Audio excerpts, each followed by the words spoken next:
Ladies and gentlemen, good morning. My name is Jonathan Ko. I am from Manly Plastics.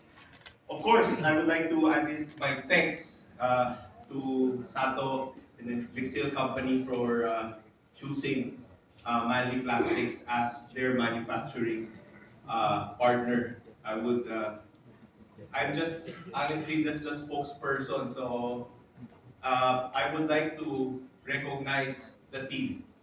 We're in manufacturing, we're 1,800 strong. And what we always say in sales is that our job is to represent the capability of the Filipino workers. And so may I ask the team to stand up? We recognize, they don't get recognized often. So this is Gilbert, this is Ace.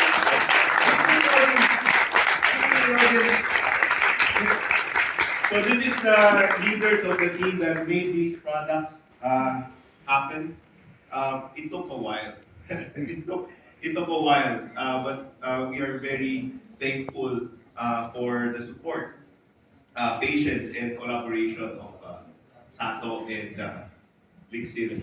I've been asked to say a few words. So I'd like to start off by saying that because our company has been in business for 59 years, my lolo started it in 1964. My lola took me back to the shop house that they started from. It's half this room. It's half this room. It's in Chinatown in Binondo. And we've since grown to 12 factories, 1,800 people. And over the last 59 years, I think what would be appropriate for this occasion is to share with you some insights that I have learned over my career. Well, I don't know, I've lost count, 18 years probably. One is innovation without imitation does not create value. Mass production manufacturing is important in creating impact.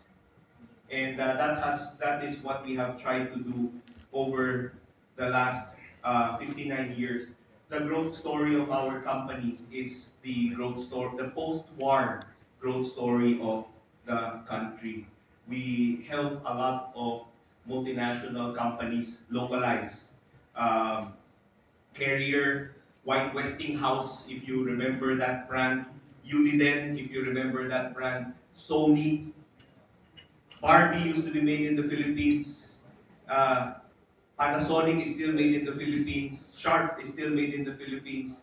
Um, it's just sad over the last few decades that the story is becoming like used to be made, used to be made. And it's we're very very thankful that as far as these products are concerned, we can say it is proudly Philippine made. Okay. Um, the second thing I want to say is content is king, but distribution pays the king's ransom.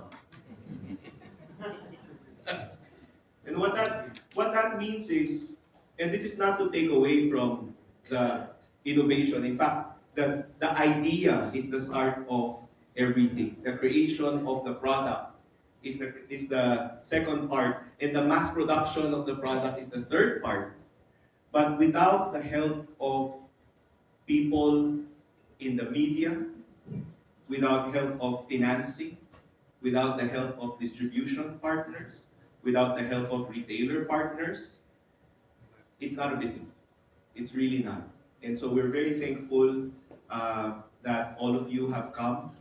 Uh, we need your help. We need your help to tell this story. You know, it's sad that at 2023, in the age of high tech, the inequality between, we talk about artificial intelligence on one side and people defecating in the open on the other side. And this inequality is a symptom of um, not just the ills of our society, but the opportunities in our society. Because these people uh, are potential value generators. These people have the potential to participate more meaningfully in the story of our country.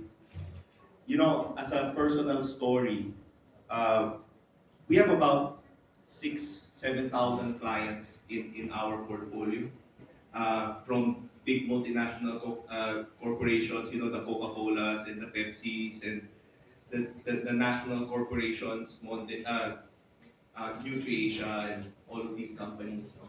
And we're very thankful for them. But the thing that feeds my soul the most is whenever we work with aid agencies, with LGUs, with foreign uh,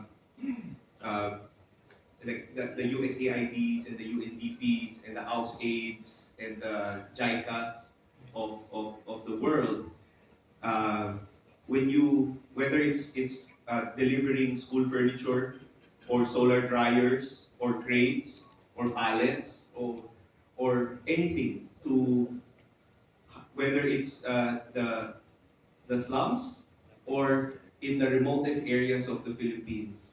You know the disbelief in the eyes of the recipients. They look at you and they say, "This is for me? Para sa akin ito?" And they get emotional about it. Why? Because they, for some reason, they feel they've been neglected, and now they're seen. Now they're valued. You know, to me, these things is about giving people their dignity back. Nobody, nobody deserves to take a dump in the open, right? And whether you give them toilet facilities, hand washing facilities, all of this infrastructure, you know, it tells them that you matter, and that you are seen, and that you are valued. And hopefully, if we if we engage them correctly, we hope that they will pay it forward. And I believe nation building is about every single person doing a little thing, and in aggregate helps improve our country. And so, again, I would like to reiterate my thanks. I would like to especially give recognition to Sir Bert Lapuente. Him and I have become fast friends. This has been a long process, and yet and we're here, and we're thankful. We're thankful to the global team. We're thankful to the event partners. We're thankful to all of you. This is just the start, folks, and we hope that you join us in this journey. All right? Thank you so much, everybody.